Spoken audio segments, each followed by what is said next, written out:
Shannon, what does this tell you? He's hurt.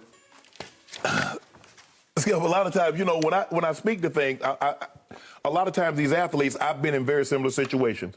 Skip, I remember the very time when I realized the Broncos weren't going to re-sign me when I became a free agent in 2000. Yep. And I ended up signing with the Ravens. And I remember I was talking to my brothers and sisters. I said, I'm never going back to Denver. I'm not going to retire as no Bronco. I don't want them to put my number. I don't want them to put my name. I don't want to be nothing. And if I'm fortunate enough to go to the Pro Football Hall of Fame, I'm not going to even mention their name. But it's time. I realized just how fortunate I was that they gave me the opportunity. And yes, I wanted to spend my entire career with the Broncos. I could not allow 10 years of greatness to be ruined by a moment of disappointment and heartbreak. And as time went on, I realized just how much my time in Denver meant. The relationships with Coach Reeves giving me an opportunity, rest his soul. What Mike did for me, what Wade Phillips, Mr. B, was always in my corner. And I remember when I signed back, he told me, I should have never let you left. He said that was one of my regrets, that I should have never let that happen. Yep. I said, Mr. B, I'm glad to be back now. Rest his soul. So I get this is what Tom is going through, Skip. You spend 20 years. Skip, I believe Tom would have rather spent his entire career in New England than go to Tampa and win another Super Bowl. That's how much it meant for him to be there. I agree. And he wasn't allowed. And he said, you know what? I got a champion in my corner. I might not see eye to eye with Coach Belichick, but I know I got a champion in my corner, Mr. Kraft. Yeah. I know Mr. Kraft gonna back me. Mr. Kraft, he's trying to push me out the door. Are you not gonna close the door so he can't push me out? Are you not gonna talk to him? Tommy, Mr. Kraft, I gave you 20 years. I put your franchise on the map. You do realize it's because of me. I mean, you bought this franchise for 150, 60 million. It's worth 4 or 5. That's because of billion. It's because of me. And you gonna let him do this to me? Skip, I get his frustration. I really do. Some things can only be seen through the eyes that have cried. So unless you've been in Tom Brady's situation, which I have, wanted to remain someplace, they let me go. Skip, I won a Super Bowl in Baltimore, just like Tom. My first year there, I won a Super Bowl. So I know what he's going through. I know the exact emotions that he's feeling. I do believe over time, Skip, he'll have a John Q moment. He'll have a change of heart. And when he does, when they bring him back and that's probably gonna be next year. I don't know. He might be in a situation because it's kind of the same way, Skip. Even though Peyton Manning did it, if you didn't know better, you'd think Peyton spent his whole career in Denver. He rarely makes an appearance in Indy. He rarely says anything about Indy. He got pushed out the back door. They didn't want him anymore. They said, you can't play anymore because you got neck issues, right? They said the exact same thing to Tom, and he's feeling that way. That's why he did not. This is not an accident. Skip, I can see, okay, I like to thank Mr. Kraft. I like to thank the great fans of New England and the surrounding areas. You've treated me great for 2 decades. Yep. Okay. Skip, he mentioned, if you didn't know better, he spent 22 years in Tampa with you and I both, and everybody knows that did not happen. So that's not an accident that he didn't mention any of the past 2 decades. That's not an accident.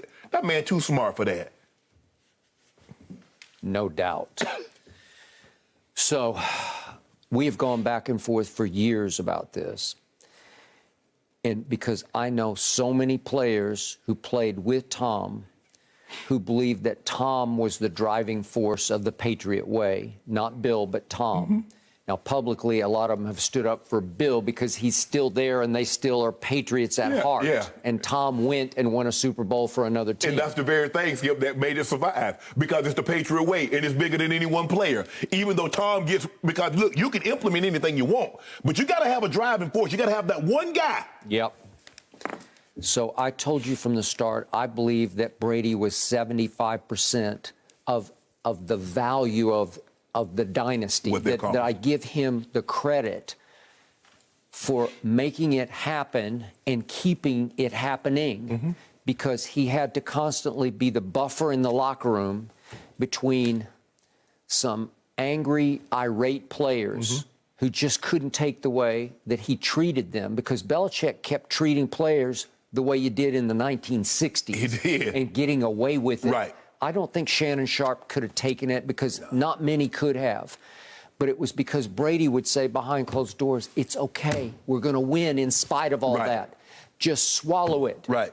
And constantly, Belichick made an example of Brady in practice and in film sessions. I'll never forget what Chad Johnson, our friend Chad, then I think Ocho Cinco, said. His first team meeting as a Patriot, remember he had one last hurrah there with New England. First day of camp, they had a film session in which Belichick threw on a tape of the loss to the Jets in the playoffs, to Rex Ryan's Jets. That was the 2009 season when he lost to the Jets. That is correct. And it was Revis and all of our guys, Crow. And Chad said that Belichick skewered Brady in front of the team. Well, you can argue that he wanted to send the message. Nobody's above my criticism. Everybody gets it equally. But you know and I know, as Jimmy Johnson always taught me and anybody who was covering the Cowboys, Michael Irvin's going to get treated a little differently. You treat them all fair, but you don't treat them all the same. No, you just don't. But Belichick treated them all the same. Correct. Including the quarterback. Yes. And I don't know how many of Brady's friends told me that Brady was miffed to the point of being amused, to the point of being mystified by the fact in off seasons when he would stay up in the Boston area, Belichick would never reach out and want to do anything socially at all. No. Wouldn't even want to play a round of golf just to get to know each other a little better. And it hurt Brady because they had little to no personal relationship. Well, you know how Bill is. He's arm's length with everybody because he is the commanding officer. And no way is he going to stoop to have a personal relationship that might interfere with his ability to make cold-blooded decisions. That's how Skip. Wasn't his dad in the military? Yep. So guess what? Navy. They were. And what do they do? The higher-ups don't have anything to do with the subordinates because at some point in time, you're going to have to make a very tough decision. You might have to send that subordinate out to war. It will cloud your judgment if you're friendly with it. Coach Belichick says, hold on. There comes a time that I might have to release this player. I might have to trade this player. If I'm buddy-buddy with him, it might cloud my judgment in what I would or shouldn't do. So that's the way he looked at it. If that's the way, Skip, that's why he had to treat everybody the same, because he said there's going to come a time if this player don't retire, I might have to retire him and make a very tough decision, which makes my decision even tougher. Skip, if we go, I know his wife, he knows my wife, we've gone to dinner, we've gone off, done things like that together. It makes that a lot tougher. It makes it a lot tougher, Skip, when you know somebody or you love, hey. So what was the first tipping point? It was Deflategate, and we just spoke about it a few minutes ago, but that was the time when obviously this issue reared its ugly head at halftime of the AFC Championship game following the 2014 season. Bill called a press conference on the Saturday before Super Bowl week when they were headed to Phoenix to play Seattle. Correct. And he said, don't ask me, ask my quarterback. He just swept it all to the doorstep of Thomas Edward Patrick Brady Jr. Ask him, as in it's his fault. Don't look at me, look at him, right? That had to be the beginning of the end. And then it began to escalate because the 2017 AFC Championship game, Brady cuts his hand 12 stitches in the palm of his throwing hand. And after the game, they asked Belichick about it, and he said it wasn't exactly open heart surgery. He couldn't say Tom sucked it up and toughed it out and had a great fourth quarter. He could have said something. He wouldn't even toss him the littlest bone for that. And then the Seth Wickersham. That was it. The Seth Wickersham book came out about the dissension and how they wanted to go with Jimmy G, and Mr. Kraft intervened in that one. That time he did. But I remember I said, Skip, he intervened. I said, Coach Belichick has total autonomy. I said, Mr. Kraft intervened. I don't believe he'll intervene again. I said, because if he does, Coach Belichick will step down because he says, hold on, I've delivered you the goods for the better part of almost 2 decades. And now you're challenging me with this decision. And Mr. Kraft stood down. I don't know if I could have done that. I was like, okay, give me a choice. I think I'm going to. Understanding, Skip, that Coach Belichick can coach longer. Now, I said I believe Coach Belichick can coach longer than Tom played. But I don't know if I can let Tom make it work.